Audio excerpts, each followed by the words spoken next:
नमस्कार, स्वागत है आप सभी का। मैं हूं आपके साथ हितेश व्यास। मध्य प्रदेश के नंबर 1 debate show face to face Madhya Pradesh देख रहे हैं आप। धर्मांतरण के खिलाफ अब आदिवासी एकजुट होने लगे हैं। प्रदेश भर के आदिवासियों ने अपने वजूद पर खतरा बताते हुए सरकार से डीलिस्टिंग कानून बनाने की मांग की है। आदिवासी इस बात से नाराज हैं कि धर्म बदल चुके लोग आरक्षण और दूसरी सुविधाओं का लाभ उठाकर आदिवासियों के हक पर डाका डाल रहे हैं। और इसी मुद्दे पर डिबेट के लिए हमने आज के शो का नाम रखा है आदिवासी असंतोष रण कठघरे में धर्मांतरण। इस पर डिबेट करेंगे, चर्चा करेंगे कि आदिवासी चुनाव से पहले इस चुनावी साल में जिस तरह से एक महत्वपूर्ण मांग उठा रहे हैं डीलिस्टिंग को लेकर, धर्मांतरण की बात भी हो रही है। आगे आने वाले समय में यह कितना चुनौतीपूर्ण साबित हो सकता है, दोनों ही पार्टियों के लिए इस पर मेहमान जुड़ेंगे, चर्चा करेंगे। लेकिन उससे पहले एक रिपोर्ट के जरिए इस पूरे मसले को समझिए। कन्वर्जेंस से कोहराम, जो नहीं रहे आदिवासी उन्हें क्यों आरक्षण का लाभ। मध्य प्रदेश में धर्मांतरण के खिलाफ जंग छिड़ गई है। एक तरफ हिंदूवादी संगठन सनातन धर्म छोड़ने वालों की घर वापसी करा रहे हैं, तो दूसरी ओर धर्मांतरण कर चुके आदिवासियों के खिलाफ डीलिस्टिंग अभियान चलाया जा रहा है। आदिवासी संगठनों ने बताया कि झांसा देकर धर्म बदलवाया जा रहा है, लेकिन सरकारी दस्तावेजों में बदलाव नहीं होने के कारण ऐसे लोग मूल आदिवासियों का हक मार रहे हैं। एक अनुमान के मुताबिक प्रदेश में करीब 4 लाख आदिवासी धर्म बदल चुके हैं, लेकिन दस्तावेजों में सिर्फ 2000 लोगों के ही धर्म परिवर्तन का जिक्र है। यानी करीब 3,98,000 लोग धर्म बदलने के बावजूद आरक्षण और दूसरी सुविधाओं का फायदा उठा रहे हैं। जिस भी जनजाति समुदाय के व्यक्ति ने अपनी परंपरा, विशिष्ट परंपरा जिसके कारण उसको जनजाति संविधान ने कहा, उसको छोड़ दिया और अन्य धर्मों में चला गया, उसको जनजाति की सूची से बाहर निकालना, उसको जनजाति का किसी प्रकार का भी लाभ संवैधानिक रूप से ना मिले, यह मांग लेकर पूरा जनजाति समुदाय यहाँ पर आया। जब कोई व्यक्ति अपनी मूल पहचान को छोड़कर किसी और धार्मिक पहचान को एक्वायर कर लेता है, तो वो अपनी आदिवासी समाज की मूल आइडेंटिटी को खो देता है। ऐसा व्यक्ति आर्थिक सामाजिक रूप से पिछड़ा नहीं रहता है, ना ही आर्थिक रूप से। ये जो डीलिस्टिंग विषय है, मूल आदिवासी पहचान खो चुके लोगों को मूल आदिवासी की लिस्ट से बाहर करने का अभियान है। मध्य प्रदेश में इसी साल विधानसभा चुनाव होने हैं, लिहाजा आदिवासी वोटर्स को अपने पाले में लाने के लिए बीजेपी और कांग्रेस दोनों खुद को आदिवासी हितैषी बताने में जुटे हैं। पूरे हिंदुस्तान का 8 से 10% भाग अनुसूचित जनजाति का है और हमें ये महसूस हो रहा है, हमारी जनजाति को ये महसूस हो रहा है कि अगर अभी भी हम नहीं चेते, अभी भी हम नहीं जागे, तो वो दिन दूर नहीं जब जनजाति का अस्तित्व ही प्रश्न चिन्ह लग सकता है।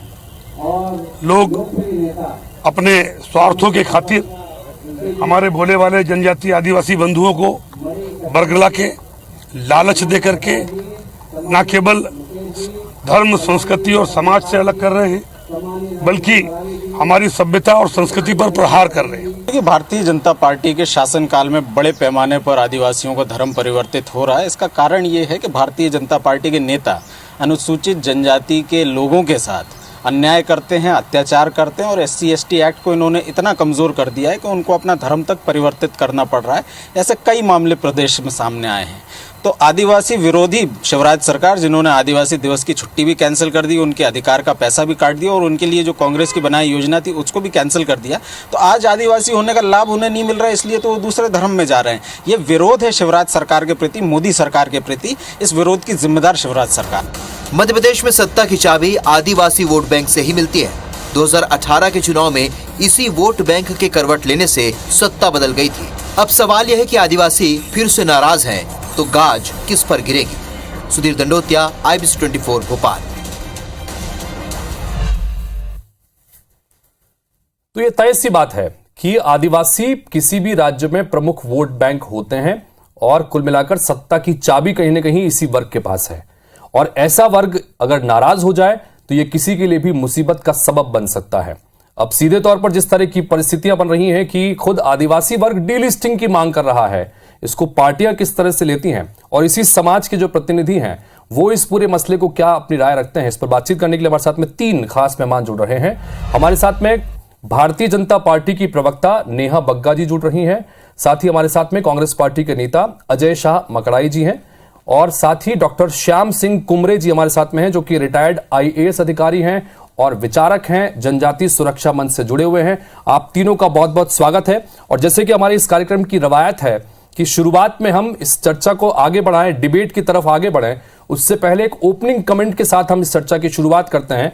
तो 1.5 मिनट का वक्त हम देते हैं तमाम मेहमानों को। सबसे पहले डॉक्टर श्याम सिंह जी, मैं आपसे ओपनिंग कमेंट के तहत आज 1.5 मिनट में जानना चाहूंगा कि ये जो विषय हमने उठाया है, जिसके जरिए आप लोग दरअसल सवाल, आदिवासी समाज सवाल खड़े कर रहा है कि डीलिस्टिंग करनी चाहिए ऐसे लोगों का जिन्होंने धर्मांतरण कर लिया है, क्या सोचते हैं इस विषय पर आप?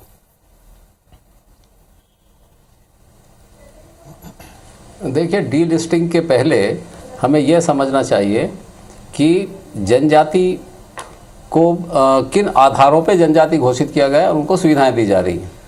जनजाति को 4-5 आधारों पर एक शेड्यूल बनाया है, जिसमें उनकी जो विशेषताएं हैं, विशिष्ट विशेषताएं हैं अन्य समाज की तुलना में।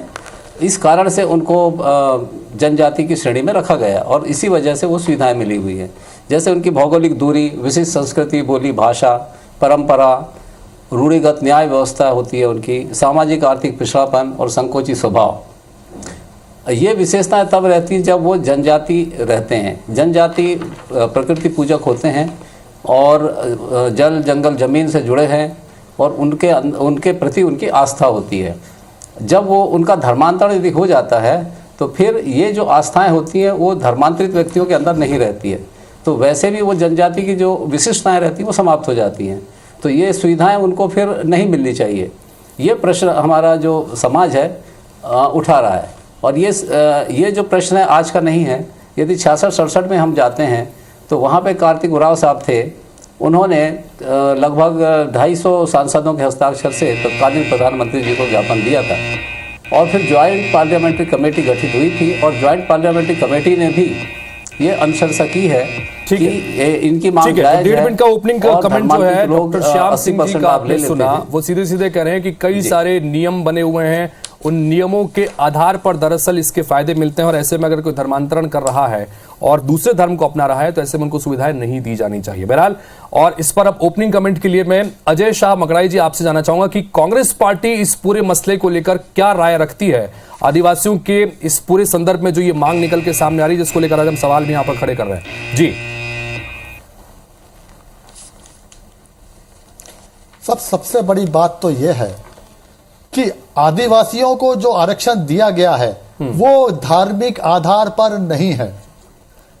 तो कुमरे जी जो कह रहे थे, जो आज RSS ने जो जम्बूरी मैदान में भीड़ इकट्ठे की थी, वो धर्मांतरण, जब धर्म के आधार पर आरक्षण है ही नहीं तो धर्मांतरण का मुद्दा उठाने वाले ये लोग कौन होते हैं? और हम आदिवासियों की चिंता हम आदिवासी करें, ये RSS और BJP वाले कौन होते हैं? इनकी दोहरी मापदंड देखिए साहब। यहां क्योंकि इलेक्शन है इसीलिए ये डिलिस्टिंग की बात करते हैं, लेकिन उत्तर पूर्व में 7 जो छोटे छोटे स्टेट हैं वहां 80 से 90% जो आदिवासी हैं वो क्रिश्चियन हो चुके हैं। वहां सरकारें BJP के समर्थन से चल रही हैं। तो मीठा मीठा हप हप, कड़वा कड़वा थू थू, ये इनकी जो दोहरी नीति है हम उसका विरोध करते हैं, कांग्रेस उसकी विरोध करती है। अगर ये चाहते हैं कि डिलिस्टिंग हो तो वहां भी हो। क्या मैं नेहा जी जो अभी आएंगी, मैं उनसे मांग करता हूं कि वो बोल पाएंगी कि नॉर्थ ईस्ट में जो 7 स्टेट्स हैं जहां धर्मांतरण के बावजूद बीजेपी उनके साथ सत्ता का स्वाद चख रही है, वो कल से उनसे अलग हो जाएगी? तो मैं तो सिर्फ ये कहता हूं कि साहब हम तो आदिवासी हिंदू नहीं है और इसलिए अलग हिंदू कोड बिल की हम बात भी कर रहे हैं। ये हमको हिंदू बताने की बात कर रहे हैं। आज जो इन्होंने बोला था कि जो भोलेनाथ का नहीं वो मेरी जात का नहीं, अरे ये कौन होते हैं आदिवासियों को हिंदू या नॉन हिंदू कहने वाले? अजय शाह जी, आपका ओपनिंग समय था 1.5 मिनट का, उसमें आपने अपनी बात रखी और बड़ी तीखी तरीके से आपने अपनी बात रखी है। नेहा जी, आपका ओपनिंग स्टेटमेंट जानना चाहेंगे। भारतीय जनता पार्टी और सरकार का वर्जन इस मसले पर क्या है, क्योंकि धर्मांतरण एक चिंता का विषय है और भारतीय जनता पार्टी बड़ी मुखर होकर तमाम राज्यों पर इस पर बात करती रही है, लेकिन यही मांग आदिवासियों के बीच से यहां पर निकल के आ रही है कि जो धर्मांतरित हो चुके हैं उनका डीलिस्टिंग किया जाना चाहिए। क्या राय आपकी? देखिए हितेश जी, सर्वप्रथम तो मुझे लगता है कि ये समाज की ओर से निकलकर एक मांग आई है कि उनके अधिकारों का हनन कुछ चंद लोग कर रहे हैं जो धर्मांतरित हो गए हैं। और एक बहुत बड़ी संख्या में जो भोपाल के अंदर आज एक रैली सभा हुई है, उसमें केवल मध्य प्रदेश के नहीं, अपितु पूरे देश भर से जनजाति समाज के जो भाई बंधु हैं, बहनें हैं, वो सब यहाँ पर आए थे। और जिस प्रकार से श्याम जी बता रहे थे, मुझे लगता है कि इतिहास के बारे में थोड़ा सा अजय जी को भी मालूम ही होगा कि डॉक्टर कार्तिक उमराव जो बहुत ही शक्तिशाली और मुखर सांसद थे, उन्होंने 1970 में पार्लियामेंट के अंदर, जब इंदिरा गांधी जी प्रधानमंत्री हुआ करती थी, उस समय इस विषय को रखा था और साथ में ये भी चेतावनी दी थी कि अगर जनजातीय अधिकारों को इस तरीके से हनन किया जाएगा और षड्यंत्र के तहत जो धर्मांतरण का एक पूरी प्रक्रिया चल रही है, मूल समाज जो है वो जो लगातार वंचित हो रहा है अपने अधिकारों से, अगर इसी प्रकार से काम करेंगे तो वो भूख हड़ताल पर जाएंगे और तब तक अनशन करेंगे जब तक मांगों को मान नहीं लिया जाता या फिर उनकी जान नहीं चली जाती। और उसमें आप ये देखिए कि उस समय के 348 सांसद जो है समर्थन में खड़े हुए थे। हाउस का एक बहुत बड़ा नंबर था। इंदिरा गांधी की सरकार ने आश्वासन भी दिया, कांग्रेस पार्टी ने एक तरीके का छलावा भी किया जनजातियों के साथ में, पर उसके बावजूद उस पे कानून जो है उसको अलग कर इनको इनके अधिकार दिलाने का काम नहीं किया और वो संसद वहां पर भंग हो गई। तब से ही निरंतर जो जनजाति समाज है संघर्ष कर रहा है। अगर आप पूरे देश भर में देखेंगे तो अधिकारियों की अगर आप बात करेंगे तो रिजर्वेशंस किस प्रकार से होते हैं और कांग्रेस ने किस प्रकार से छलावा किया है। स्टेटमेंट तीनों नेताओं के, तीनों मेहमानों के आपने सुन लिए। तीनों मेहमानों की ओपनिंग स्टेटमेंट में उन्होंने अपनी अपनी बात रखी है। अजय शाह मगराई साहब, आपसे शुरुआत करना चाहेंगे। जिस तरह से नेहा जी ने कहा, आपने कहा कि धर्मांतरण को लेकर अलग अलग चीजें हो रही हैं और आप चूंकि आपने ये भी कहा कि हम आदिवासी हैं, हम हिंदू नहीं हैं, हम तो आदिवासी हैं और हम स्वतंत्र हैं अपनी बात को मानने के लिए, हम क्या करना है क्या नहीं करना है। ऐसे में आप सियासत का करने का आरोप लगा रहे हैं भारतीय जनता पार्टी के ऊपर। नेहा जी कह रहे हैं कि ये तो शुरुआत इसमें बहुत पहले हो जानी चाहिए थी, कांग्रेस पार्टी के समय में शुरुआत हुई थी, इंदिरा गांधी का जिक्र कर रही हैं, तो कुछ किया नहीं कि आपकी तरफ से।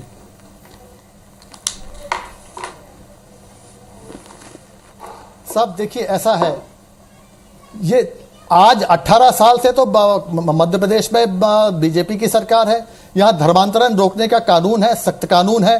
अगर ये मानते हैं, जैसे कि नेहा जी ने भी कहा, कुंवर जी ने भी माना कि यहां धर्मांतरण बहुत ज्यादा हो रहा है और हम आदिवासियों का जो मूल हमको मिलना चाहिए वो धर्मांतरित ईसाई लोग ले रहे हैं, तो ये फेलियर किसका है? ये तो बीजेपी का फेलियर है। मतलब आईबीसी के जो नंबर 1 शो है वो बीजेपी की प्रवक्ता ये मान रही हैं कि 18 साल से अगर बीजेपी की सरकार है, धर्मांतरण रोकने में वो विफल है, असफल है, तो इसके लिए जिम्मेदार कौन है? जी नेहा जी, चीज मैं कहना चाहता हूं, काउंटर इस पर करना चाहिए। वो बताइए, कह रहे हैं कि यहाँ पर तो 18 साल से बीजेपी की सरकार चल रही है। देखिए मैं आपको थोड़ा सा कुछ आंकड़े बता देती हूँ। जी मैं कुछ आंकड़े बता देती हूँ कि ये मध्य प्रदेश का विषय नहीं है, ये पूरे देश भर का विषय है। और कांग्रेस ने जिस षड्यंत्र के कारण जनजातियों का अधिकार मारने का काम किया है, आज पुनः उन्हें गौरव दिलाने का काम किसने किया? भगवान बिरसा मुंडा के नाम से अगर जनजाति गौरव दिवस मनाया जा रहा है तो ये भारतीय जनता पार्टी की सरकार कर रही है। अगर आज राष्ट्रपति के पद को सुशोभित करने वाली एक महिला बैठी है जो बहुत ही गरीब परिवार से आती है, तो आज वो भारतीय जनता पार्टी की सरकार के कारण हुआ है। उसमें भी पीठ में छुरा घोंपने का काम और आपत्तिजनक भाषा का इस्तेमाल जो किया वो कांग्रेस पार्टी के वरिष्ठ नेताओं ने किया।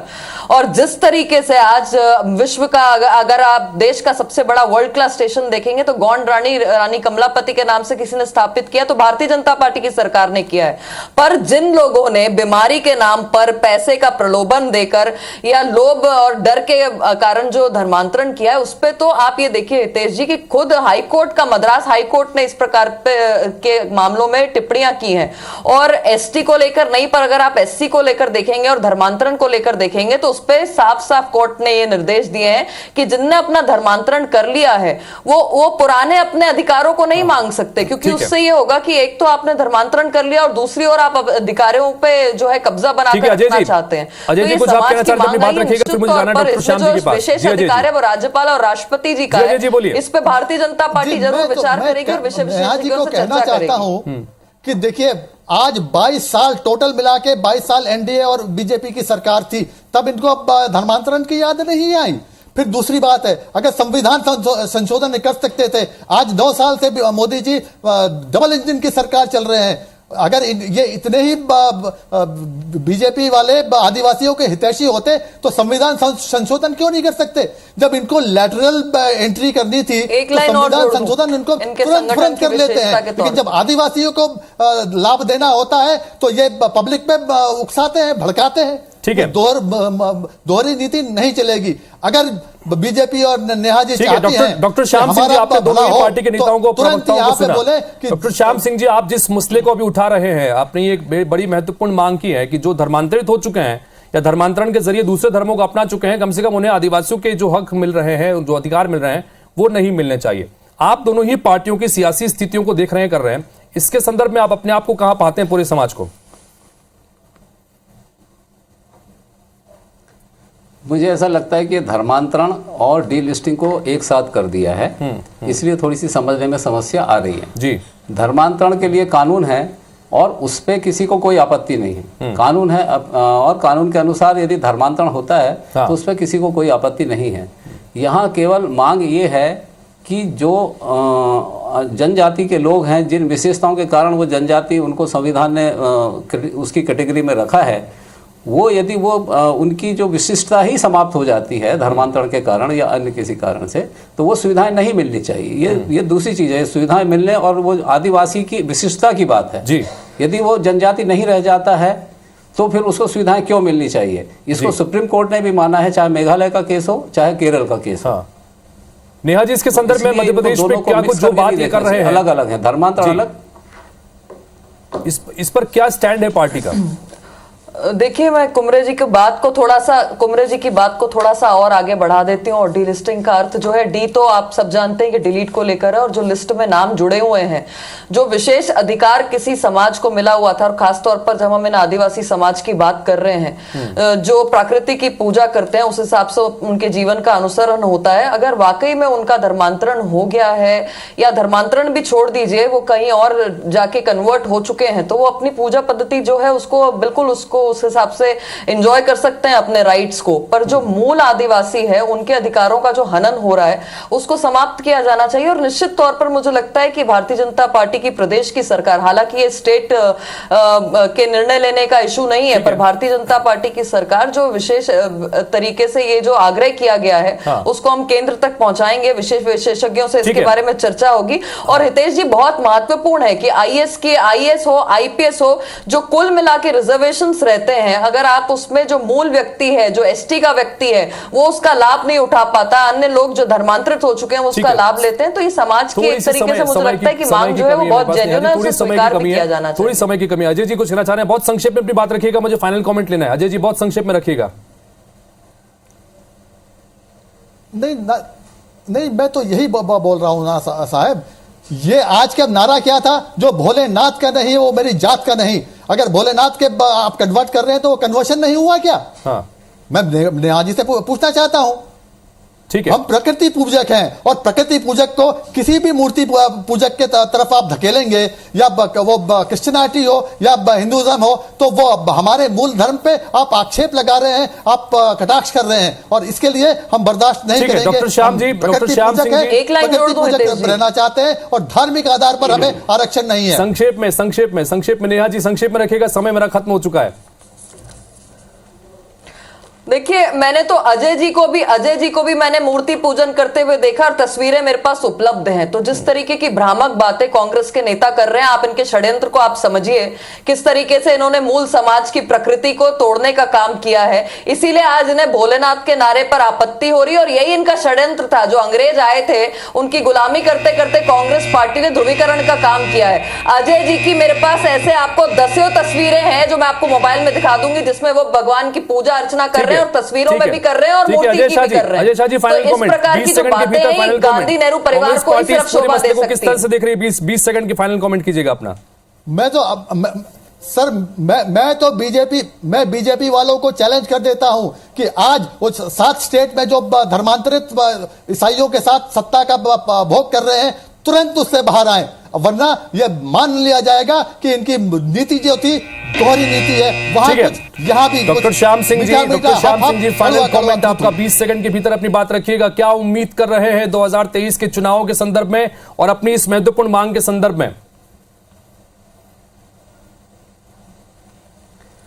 देखिए, चुनाव के संबंध में तो मैं कह नहीं सकता कुछ, लेकिन इस मांग के संबंध में जनता में जो आक्रोश है और मांग के समर्थन में जनता जिस तरह से सड़कों पर आ रही है, वो आज का जो माहौल था उसमें जनता ने ये तय कर लिया है कि यदि आज के गर्जना महारैली से यदि बात नहीं बनती है तो वो दिल्ली तक जाएंगे। ठीक है, मतलब दिल्ली तक जाएंगे। अगर गर्जना महारैली पर बात नहीं बनी तो दिल्ली तक जाएंगे। तो कुल मिलाकर जो गूंज मध्य प्रदेश में इस वक्त सुनाई दे रही है, इसकी गूंज दिल्ली तक भी सुनाई दी जा सकती है। अजय जी कुछ कहना चाह रहे हैं, लेकिन वक्त मेरे पास खत्म हो चुका है। फाइनल कमेंट मैंने आपका लिया था और ये दरअसल विषय ही ऐसा है कि बहुत लंबी बहस इस विषय पर हम कर सकते हैं। आदिवासी एक ऐसा विषय है जिसको लेकर सियासत की धुरी कहीं ना कहीं रहती है, केंद्र में रहते हैं। अब देखना होगा कि किस तरह से आगे सब चीजें होंगी। फिलहाल बहुत बहुत शुक्रिया आप तीनों का इस चर्चा में शामिल होने के लिए, अपनी बात रखने के लिए। तो आदिवासियों के आरक्षण का मुद्दा हो या आदिवासियों के धर्मांतरण से जुड़ा मसला हो, आदिवासियों की नाराजगी से जुड़ा मसला हो, मध्य प्रदेश की सियासत में आदिवासी बहुत महत्वपूर्ण फैक्टर हैं, तमाम पार्टियां जानती हैं। अब ऐसे में जो मांग ये उठ रही है डीलिस्टिंग से संबंधित, ये आगे और क्या रंग लिखाएगी, ये बड़ा दिलचस्प होगा। फिलहाल इस बुलेटिन में इतना ही। नमस्कार।